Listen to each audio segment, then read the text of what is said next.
Hi everyone, I'm Josh Hawkins. Welcome to episode 147 of Opening Up the Gospels. In episode 146, we looked at a few details from John 19 and Luke 23, specifically the location, the time, and the place of Jesus' crucifixion. We saw how the Gospels are all very brief in their telling of the story, simply because crucifixion would have been a well-known and well-understood process in the first century. Today we're going to look at more of the surrounding details the Gospels give us of those dreadful 6 hours that Jesus hung on the cross. As I've said several times, there's been so much written about the cross of Christ already, and I just want to be faithful to tell the story in these episodes without being so extensive in detail. We left off in the last episode with Jesus hanging on the cross and the Roman soldiers casting lots for his garments so that the scripture might be fulfilled. Let's continue reading today from Matthew 27. And those who passed by derided him, wagging their heads and saying, "You who would destroy the temple and rebuild it in 3 days, save yourself. If you are the Son of God, come down from the cross." So also the chief priests with the scribes and elders mocked him, saying, "He saved others, he cannot save himself. He is the King of Israel. Let him come down now from the cross, and we will believe in him. He trusts in God. Let God deliver him now if he desires him. For he said, 'I am the Son of God.'" And the robbers who were crucified with him also reviled him in the same way. Now from the 6th hour there was darkness over all the land until the 9th hour.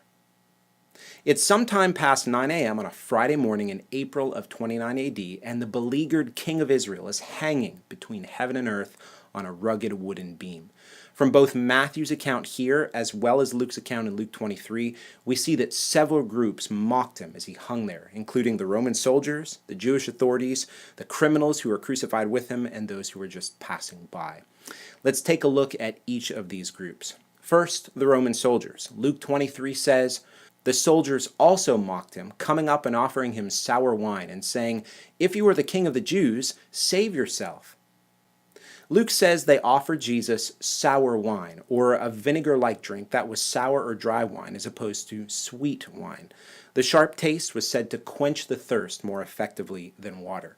The offer is made in jest, though, because it came hand in hand with the challenge that Jesus, if he was the king, should save himself. John's Gospel gives a bit more detail and seems to indicate that Jesus was offered sour wine a second time, perhaps just a few minutes before he actually dies. We'll look at that a little bit later.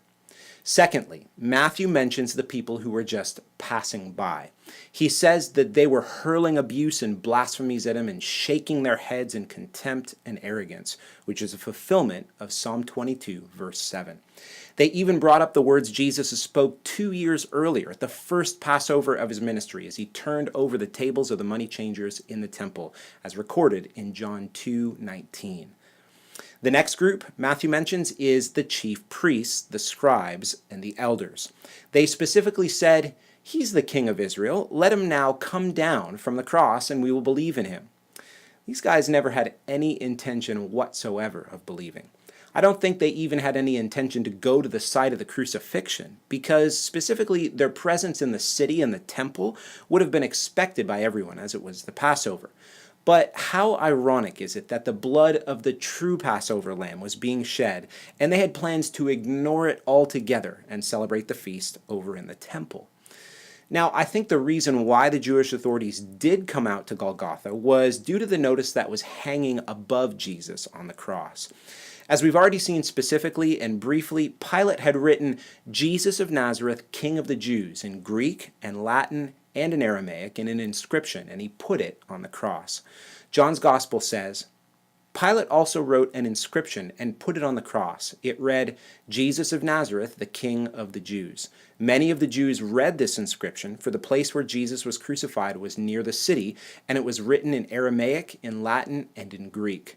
So the chief priests of the Jews said to Pilate, 'Do not write the King of the Jews, but rather, this man said, I am the King of the Jews.' Pilate answered, 'What I have written, I have written.'"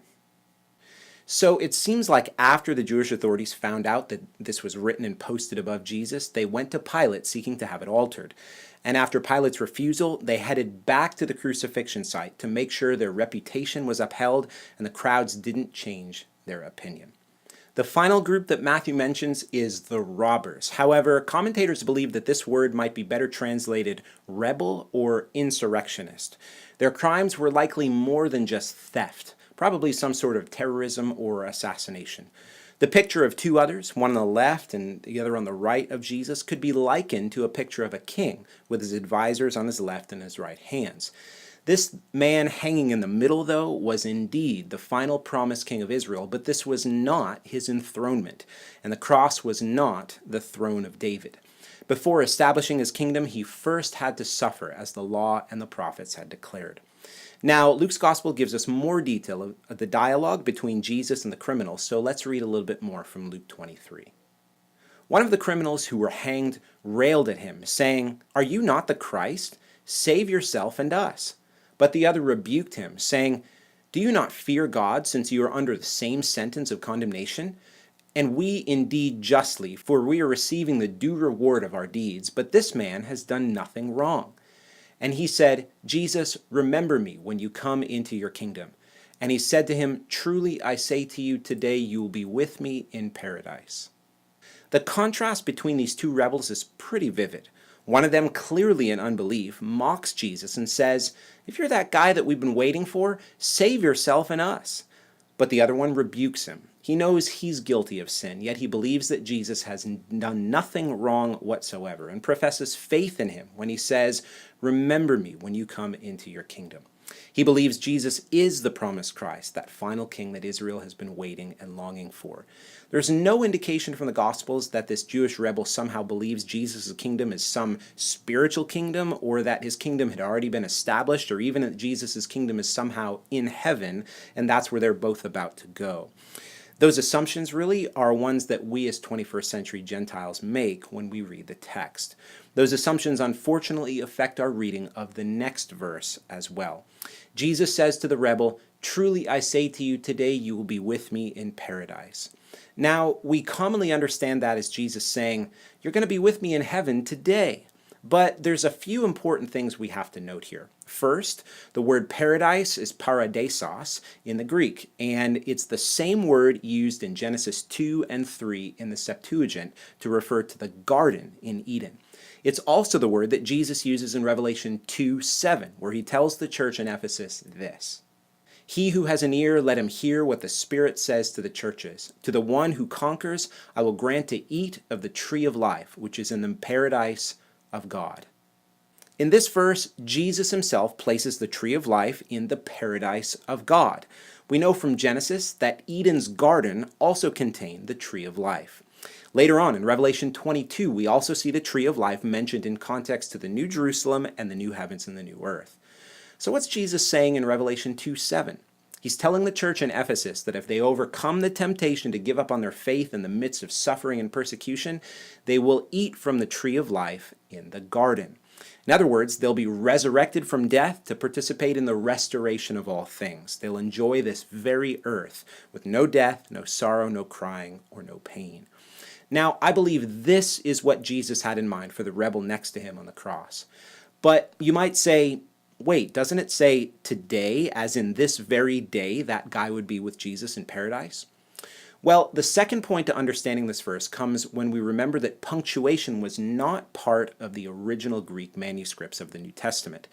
English translators insert the punctuation to make it more readable to us. Instead of putting the comma here, as most modern English translations do, what would happen if we put it here? This changes the meaning of the sentence to read, "Assuredly I say to you today, you will be with me in paradise." In other words, Jesus is affirming to the rebel that he will indeed be a part of his kingdom when he returns on the day of the Lord to restore all things and do away with death, sorrow, crying, and pain forever. Does this make sense? The kingdom promised to David was not already established in an ethereal heaven to which both of them would go upon death. Jesus and the rebel had the same understanding of the end as laid out by the Jewish law and the prophets, and that's what I believe Jesus is affirming again right here.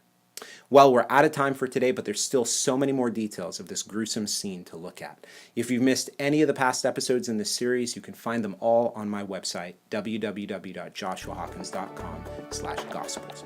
God bless, and come back next time.